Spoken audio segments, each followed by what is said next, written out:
இல்லை, அது நண்பர்கள், பழைய நண்பர்கள் போகும்போது ஒரே காரில் போகிறதுல வந்து ஒரு பக்கம் இபிஎஸும் புஷியும் வந்து ஒரே விமானத்தில் வராங்க. ஒரு பக்கம் ஓபிஎஸ் செங்கோட்டையன் டிடிவி ஒரே காரில் பயணிக்கிறாங்க. அரசியல் மாற்றங்கள் வேற வேற மாதிரி பேசி அது தனித்தனி விமானம் போக முடியாதுல்ல, அதனால ஒரே விமானத்தில் வந்திருப்பாங்க. நகராட்சி பணி நியமனம் அதில் நிறைய முறைகேடு நடந்திருக்கு. அது ஏற்கனவே இடி விசாரிச்சுட்டு இருக்காங்கன்னு நினைக்கிறேன். அதனால விசாரணை முடிஞ்ச பிறகு அதை பற்றி கலந்து சொல்லலாம். பாஜக வந்து பழிவாங்கும் செயலாளர் தான் வந்து இந்த இடி ரெய்டு எல்லாம் தொடர்ந்து நடக்குது. அதாவது இடி அது ஒரு தனிப்பட்ட அங்கீகாரம் உள்ள ஒரு அமைப்பு. தேர்தல் ஆணையம் ஒரு தனிப்பட்ட அங்கீகாரம் உள்ள அமைப்பு. இது ரெண்டுமே அரசாங்கத்துக்கு தொடர்பு இல்லாது. இது அவங்களுக்கு முதல்ல தெரியணும், மக்களுக்கும் அதை புரியணும்.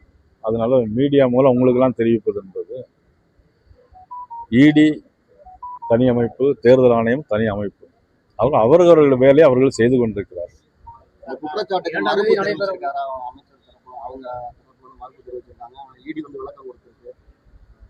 ஆமா, இடி அவருடைய வேலை செஞ்சிருக்கு, அமைச்சர் விளக்கம் கொடுத்திருக்கிறாரு.